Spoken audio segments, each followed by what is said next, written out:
इंसान या वो तो जिसका कहीं कुछ नहीं हो सका वो नेट से में आता है। तो आज इस बात को दोस्त मैं गलत साबित करूंगा। मेरी बातें अगर आपके दिल और दिमाग तक पहुंचेगी तो जरूर इस बात को अपने जीवन में लाइएगा। मैं 2010 में मैंने मेरा एमबीए किया सेंट्रल कॉलेज मुंबई से। मेरे पिताजी सिनेमा में नौकरी करते थे और 34 साल उन्होंने सिनेमा में नौकरी करी और जहाँ नौकरी करी उन्होंने वहाँ मुझे उस स्टेज पे उस शहर में पढ़ाया। जिस शहर में मैं रहा दोस्त मेरी एजुकेशन पार्ट में होती चली गई। मेरा पिताजी का एक ही सपना था कि पूरा खानदान नौकरी करते ही आया हुआ है और जितनी भी नौकरी तनख्वाह मिलती उस तनख्वाह के अंदर मैं मेरे बेटे को खूब पढ़ा लिखा लूं। क्योंकि दोस्त मेरे पूरा परिवार इस एसटीपीएस में आने से पहले पूरा खानदान लगभग नौकरी ही करता था। हुआ भी वही, मैंने पढ़ाई लिखाई खूब करी दोस्त। 2010 में मैंने सेंट्रल कॉलेज में एमबीए किया और उसके बाद मेरा प्लेसमेंट एक अच्छे बैंक में हो गया। लगभग 3.5 लाख रुपए सालाना मुझे तनख्वाह मिलने की शुरू हो गई। और दोस्त उसके बाद जब एक साल मैंने बैंक में नौकरी करी तो उसके बाद मुझे एहसास हुआ कि नहीं, मैंने बैंक में कुर्सी के ऊपर बैठ के जिंदगी के सारे सपनों को पूरा नहीं किया जा सकता। सेक्टर चेंज करना पड़ेगा दोस्त।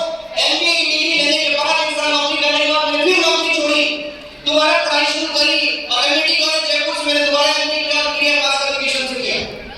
इस बिजनेस में आने से पहले लगभग 8.5 साल का अनुभव मेरे मीडिया एक्सपीरियंस का रहा है दोस्त। इससे पहले आने से पहले मैंने दैनिक भास्कर में जॉब किया है, एनडीटीवी में किया है, रेड एफएम में किया है और आखिरी नौकरी मेरी गुजरात बैंक में थी। उस दौरान मेरे माइंड में या मेरे जैसे जितने भी लोग परिवार से आते हैं हम लोग, हमारे माइंड में चीज आती है कि बेटा पढ़ लिख लो, नौकरी करनी है, पढ़ लिख लो, नौकरी करनी है और पढ़ लिख लो, नौकरी करनी है। मेरे माइंड में शुरू से एक चीज आती है कि अगर नौकरी नहीं मिली तो जीवन में कुछ भी नहीं हो सकता। वही मानसिकता लेके दोस्त हमें नौकरी किया जा रहा था। क्योंकि नौकरी करने वाले के पास कोई सपने नहीं होते, वो किसी के अंदर एक नौकरी कर रहा होता है और नौकरी करते करते कभी भी जीवन में बड़ा बिजनेस करने का दिमाग में आ ही नहीं सकता। क्योंकि ना तो हमारे पास पैसा होता है ना हमारे पास समय होता है। हम किसी की गुलामी कर रहे होते और उसी गुलामी को करते करते करते करते एक दिन रिटायर हो जाते। लगभग 8 साल मेरी लाइफ में यही चल रहा था। 3 लाख से शुरुआत करी, लगभग 16 से 17 लाख रुपए सालाना कमाना शुरू किया। अचानक से इस बिजनेस में मेरी शुरुआत दोस्त में कभी डायरेक्ट सेलिंग करना नहीं चाहता था। मुझे डायरेक्ट सेलिंग के बारे में पता भी नहीं था।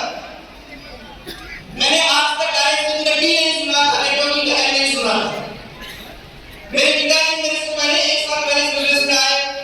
उन्होंने इस बिजनेस को देखा, समझा और उन्होंने कोशिश करी कि 34 साल मैंने भी सेना की नौकरी करी है और पेंशन रिटायरमेंट के बाद पेंशन लेने के बाद मेरी हालत खराब हो गई। मेरा बेटा भी नौकरी कर रहा है, एक दिन इसका भी नाम होना है। उनके माइंड में सेटअप हुआ कि कहीं ना कहीं ये कंपनी इतनी अच्छी है, इसके प्रोडक्ट इतने अच्छे हैं, जब मैं इस बिजनेस को कर सकता हूँ तो ये क्यों नहीं कर सकता। उन्होंने शुरुआत करी मुझे बिजनेस चलाने की। 1 साल लग गया उनको। जब मुझे फोन करते तब मुझे कंपनी वाले बता दे, जब फोन करते तब कंपनी वाले बता दे, पर मैं सुनता ही नहीं था दोस्त। सुनता इसलिए नहीं था कि मुझे डायरेक्ट से कोई विश्वास नहीं था। सुनता इसलिए नहीं था कि नौकरी छोड़ना नहीं चाहता था। क्योंकि मुझे पता था कि नौकरी है जो अभी एट प्रेजेंट मेरे खर्चों को मेंटेन कर रही है। तो नौकरी नहीं थी, मेरे पैरों की जंजीर थी जिसको मैं कभी भी छुड़ा नहीं पाता। अचानक से मेरी मुलाकात संजीव सर से लागत मैंने जयपुर में होती है, ठंडी का मौसम था और मैं पहली बार सर से मिला। सर ने मुझे आगे घंटा समय दिया, बहुत सारी डायरेक्ट सेलिंग बातें बताई और दोस्त उस दिन जब मैं सर से मिला पहली बार किसी व्यक्ति ने मुझे ओरिजिनल डायरेक्ट सेलिंग बताई थी कि डायरेक्ट सेलिंग पावर होती क्या। वहां से मैं जब अपनी वापस नौकरी में गया तो माइंड में ये चीज आने शुरू हो गई थी, यार कब तक नौकरी करता रहेगा, कभी तो लाइफ में अपने आप को बदलना पड़ेगा। आज 16 17 पे 20 पहुंच जाएगा, 25 पहुंच जाएगा, एक रिटायरमेंट लेना पड़ेगा। पिताजी को पेंशन आ रही है, मुझे 2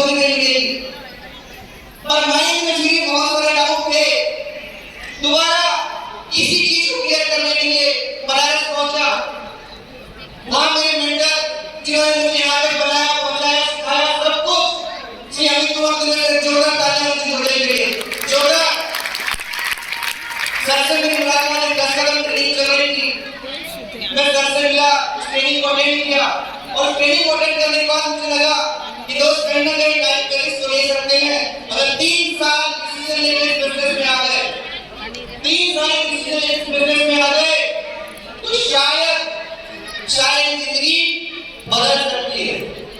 उस टाइम पे मैं कॉन्फिडेंट नहीं था दोस्त, फिर भी वापस गया अपने पुराने जो बॉस वगैरह थे उससे बातचीत करी, मुझे रिजाइन करना, नौकरी छोड़नी। आप सोचिए मेरी ज्वाइनिंग इस बिजनेस में इतनी मुद्रा की डरावने कम से हुई।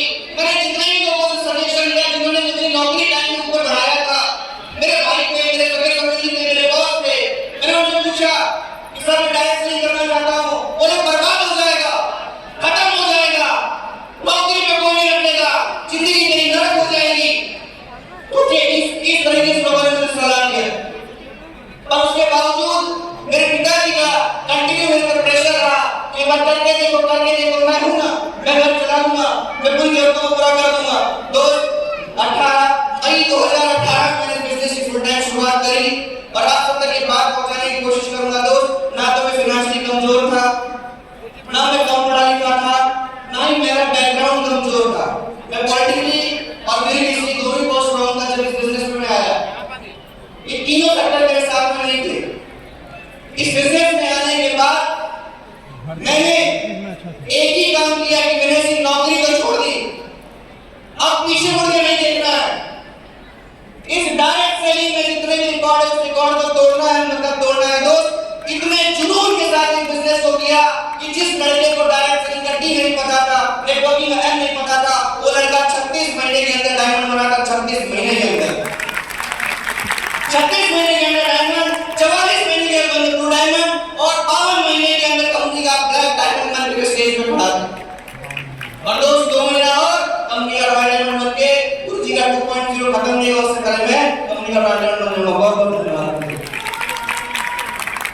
दोस्तों मैं नहीं बोल सकता कि मेरी जर्नी आगे बढ़ी खराब के जैसे मैंने इस बिजनेस को बहुत एंजॉय किया, बहुत किया।